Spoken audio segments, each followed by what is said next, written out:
Good afternoon.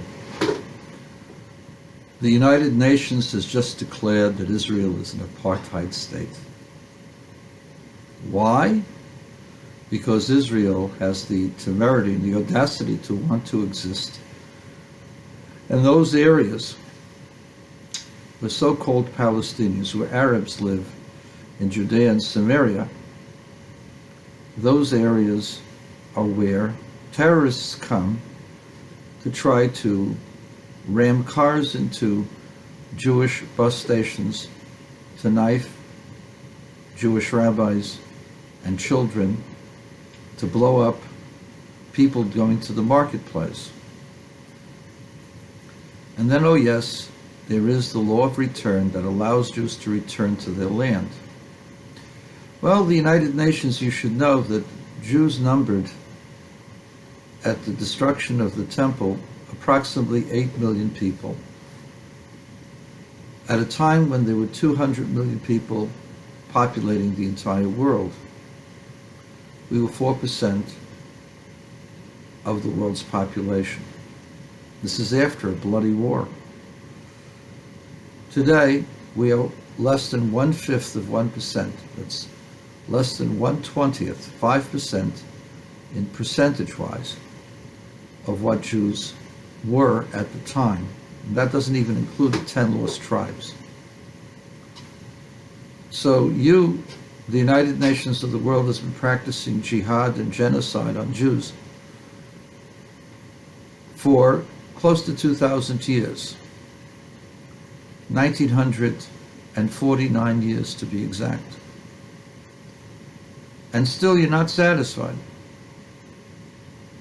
The Jewish people were chased out of their land, their holy land, 1,949 years ago. Is it a wonder? We've been praying for all those years that we will return to the land, because that's our land, that's our homeland. That's where we had our birth, that's where we built our temples to God, that's where we wrote the Bible, which billions of people in the world honor. Even the Quran accepts the Bible as a form of a holy book. They just feel that they've supplanted it. But we gave the world the Bible, we gave the world monotheism, we gave the world its basis for good character and ethics, the belief in a supreme being, fairness, honesty, love, compassion, charity. We did all of that in the Holy Land, in the land of Israel. That's where we Jews belong. The reason why Jews have a right to return there is because we're not safe in most of the other places in the world. Arabs, on the other hand, have a huge territory. The territory of the Arabs, the territory of Muslims, is almost as large as the former Soviet Union, maybe even larger. We're talking about a mass between 6 and 8 million square miles, which is between 800 to 1,000 times the size of the Jewish state. All Arabs can go anywhere they want. All Muslims can travel in those places and be considered citizens of those places. Jews, on the other hand, cannot be citizens in Muslim lands. Jews are subject to Dhimmy laws. So are Christians in those countries. So how can you call us an apartheid state when you've been practicing genocide on us for so many years? Furthermore, in all of those countries, the great liberal Iran and Iraq and Syria and Lebanon and Turkey, Egypt, Saudi Arabia, the Gulf states, and all of the countries of North Africa and North Central Africa, which are Muslim, and the coast of Eastern Africa, like Somalia. All of those places that practice Sharia are apartheid states. Because if you're not from their religion, you're a kafir. And the only reason why they allow you to live is if you pay a special Dhimmy tax, which is a huge burden. And you're not allowed to go proudly, you're not allowed to walk proudly and show any kind of pride. If you're beaten by a Muslim, you're not allowed to retaliate, otherwise they can kill you. Those are the laws, a little bit of the Dhimmy laws, that are the practice of Sharia. That's apartheid in the worst form. In Israel, if you're a Christian or a Muslim, you have a right to vote, you have a right to own your own home, a right to practice your religion as you feel, you have a right of speech, free speech, a right of assembly.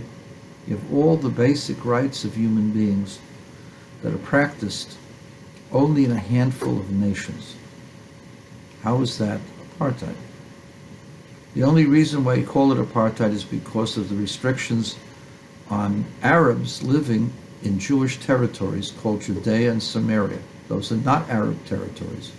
It's not Nablus, it's Shechem. And Samaria is from Shomron, which is a Jewish place found in the Bible countless times.